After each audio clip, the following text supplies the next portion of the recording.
Welcome to Lucha Review, where unfortunately the card is always subject to change. Due to a couple of hardware issues, I lost 1, 2, 3 previously recorded episodes that were going to be uploaded over the next couple of weeks, but the show must go on, and in order for this show to go on, I gotta make the hot tag to somebody else. I'm going to tag in the Great Big Scrooge. This man came to visit me in my Buffalo home back in 2014.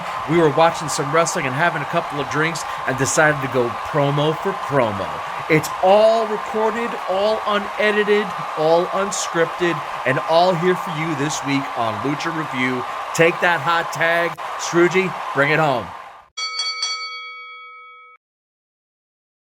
It is approximately 00.08 in the morning on January 4th, 2014. Ladies and gentlemen, I am GBS, the Great Big Scrooge, and this is the BSI for today, the Big Scrooge interview. I am lucky enough to be honored and graced with the presence of two of the greatest entertainers that have ever set foot in a ring in the United States of America, yet any country, in the squared circle. I have the American Dream, Dusty Rhodes, and a guest that will once again be, introduced later once he finally gets his fucking ass here, once his limousine gets here. Yeah. Dream, you look fucking fantastic. How you doing today? Oh, baby, I'm doing so fine today here on the Great Big Scrooge show. But let me tell you something, baby. I've been doing some DDP yoga. I've been working out every day. I've been working out with my son Dustin. I've been working out with my son Cody. I even been working out with Sapphire. No, I ain't been working with Sapphire. She did. But I ain't working out with Sapphire. Well, I'm working out with my sons. I'm going to make sure they're going to get the WWE Tag Team goal. I'm going to make sure they look good for WWE, baby. Well, I'm very proud. I mean, I'm absolutely honored to have you on my show because you are one of the greatest Hall of Famers to ever be on my show that I never gave a shit about and never watched or knew anything about you until I saw that DVD about War Games. But still, your son Cody is one incredibly, mildly, barely talented athlete, and Goldust is still one of my favorites, if not the favorite of all time. He is so weird and bizarre that I probably would blow him if I ever met him. So if you want to give him my number, it's 71. We'll get to that later. What do you feel about? How do you really feel and look at the concept of the character that the WWE gave Dustin once he stepped in and they gave him Goldust? Where do you really stand on that character? Well, baby, let me tell you something, baby. It goes against everything that Dustin Rhodes stands for, baby. I wasn't crazy about it at first. I never liked the Goldust character, baby. Really? I never liked the Goldust character. I thought it was in bad taste for the time. But the fact of the matter is, my son Dustin, he played that role. He played that role so well. He played that role better than anyone else could have played that role, including the American Dream Dustin Rhodes, baby. He played that role well. I didn't like the role that he was playing at the time. I thought it was bad taste for the business, baby. I didn't think it sold tickets. It wasn't good for business. It wasn't good for business, baby. It wasn't selling no tickets, baby. Back in 1996, baby, and that was hard time for wrestling, baby. True, yeah, it's definitely. It was a difficult time. It wasn't until Hall Nash came to WCW. It wasn't until Hall Nash came to WCW and started doing the NWO thing, and we started getting a little bit of money. We started paying the bills. But the fact of the matter is, that was a hard time for wrestling, baby. Okay, well, you're starting to annoy me, so I'm going to get to the next question real quick. Now, when it gets to the point where you go to WCW and you got the American Dream in the NWO, when the very first time that you walked out there wearing the NWO shirt, how did you feel when you heard everyone in the fucking world just booing the shit out of you because you turned into a complete asshole and joined the wrong side? How did you feel that day? Well, I tell you something, baby. All I could think about was how tight that shirt was, baby. All I could think about, baby, all I could think about was how they couldn't have any shirts made in 4X for me, baby. They gave me a 2X shirt. I had to walk out there wearing this 2X shirt. It ain't gonna be fitting on the American Dream Dusty Rhodes.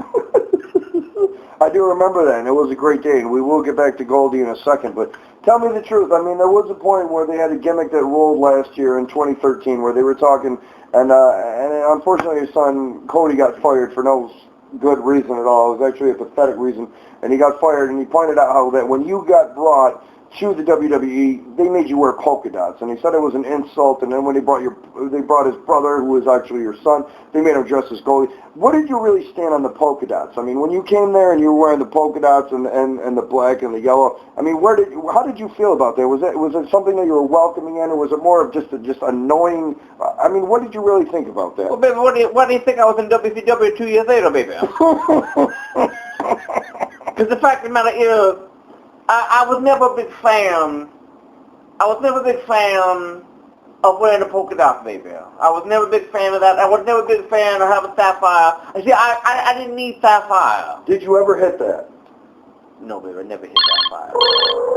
I was too busy taking care of Sensational Terry. Hold on a second, please. This is GBS. Fantastic. Send them in. We'll be in ready any second. It's all right. Okay, ladies and gentlemen, not only am I here with the American Dream, Chelsea Rhodes, but I have just found out that the limousine of one of my favorite, if not the greatest of all time, the 16-time world champion, has actually just pulled up to the apartment complex where we're sitting. Oh, baby, you tell me the 16-time world heavyweight champion showed up here at the Great Big Scrooge show. Let me tell you something when I was bringing that boy up in the business, baby. I'd love to hear it. Now, me and Dick Murdoch, back in the day when we were the Outlaws, baby. Let me tell you something. We used to take that boy. We used to get him educated in the business, baby. We used to take him around, and we used to have him carry our bags. We used to have him book our flights. There was one time he was eating, me and Dick Murdoch was sitting there eating a cheeseburger and a plate of fries, baby. A cheeseburger and a plate of fries. Cheeseburger and a plate of fries. And me and Dick Murdoch were eating the fries at the table. And Ric Flair, he decided to go, he was going to go grab one of them fries. He was a rookie back then, you understand. A cheeseburger and a plate of fries. Cheeseburger and a plate of fries. He was going to fucking reach out there. Dick Murdoch took a fork and just rammed it into his hand, baby. What? Ric Flair still has the scar on his hand, baby. He still has the little 4 prongs from the fork on the hand. That's what you throw it, baby. He tried to have one of the Dick Murdoch fries, baby.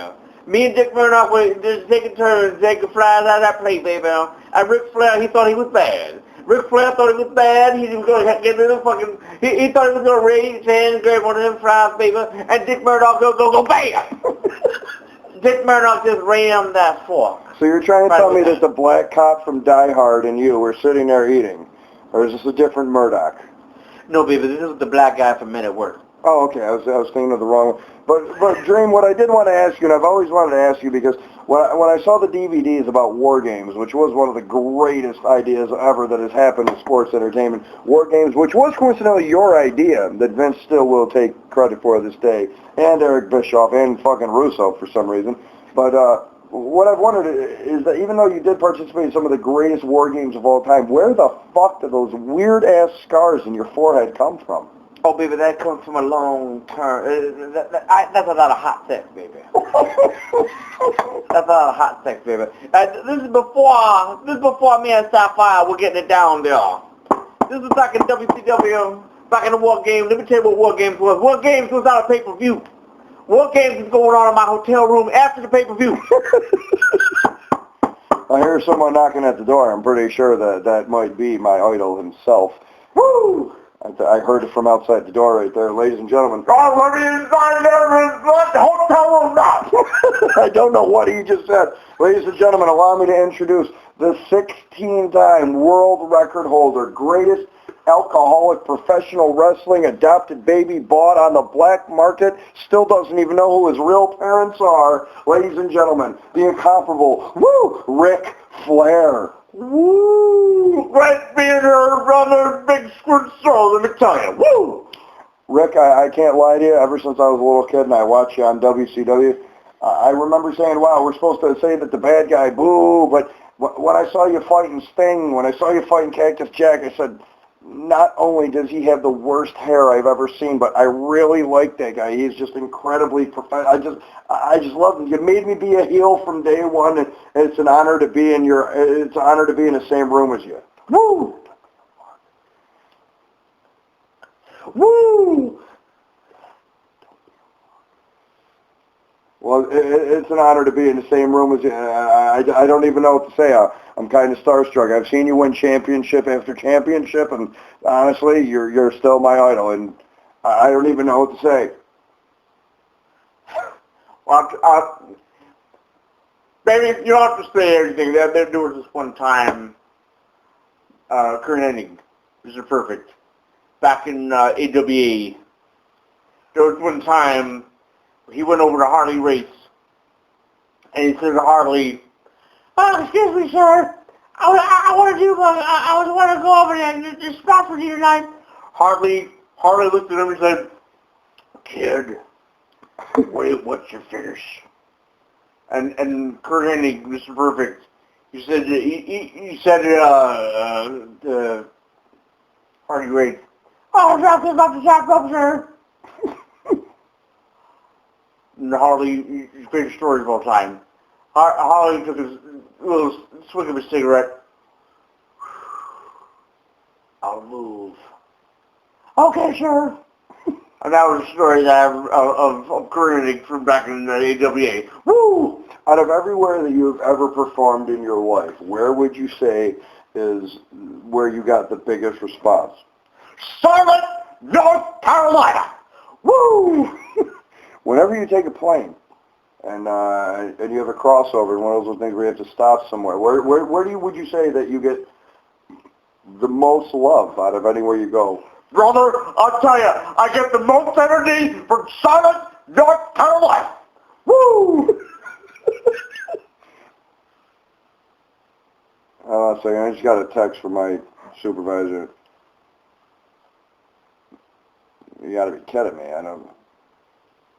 This can't really be happening. I mean, okay. Well, anyways, I have somebody that's going to be coming in. I don't really know if he's going to end up showing up because he's bailed on me several times before. He is one of my other favorites. No offense, Rich, can't compare to you. He's obviously the 7th. You're the 1st. But still, I mean, when were you planning on retiring? I'll never retire. You kidding me? Never. Woo! Okay.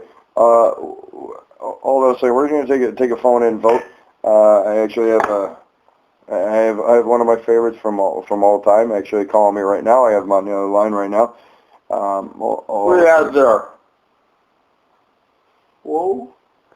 Come on. Is this really you? Is this one of those pranks, or is this my manager breaking my balls again, or is it really you? Well, you know, sometimes waiting in the boiler room, I realize that Mick Foley calling you right now. That mankind can be Foley, what a ugly place. Bang bang. You're the reason why kids are in hospitals. Is that kind of sounds like, I don't really know who that is right there, but it kind of sounds like Big Van Vader. I don't really know. You bastard, you cut off my ear in Germany. Like, you better be thanking your lucky stars who say Vader. This is not Vader. This is a man that knows how to wrestle. You've been putting kids in the hospital for the past 20 years. You're talking to the real world champion. Now I know that I have a hole in my soul because if you look at my shoes, there's a big hole in the circle in the heel. Because I am a really big fan of corny jokes, but if my head hasn't been too much bashed apart, I'm pretty sure that that's Ric Flair over there. Let me tell you something, baby. The American Dream. The American Dream will say that you're talking to the nature boy Ric Flair over there. And the nature boy also want to let you know that you're talking to the American Dream, Dr. Rhodes. It's that time in Dallas Page.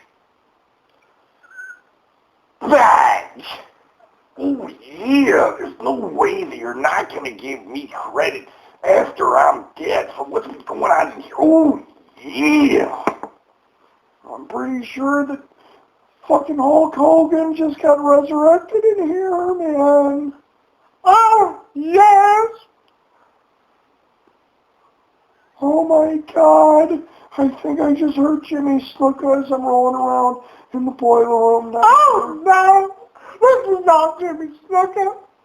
This is your Uncle Paul. Oh, yes. Going down from the other side.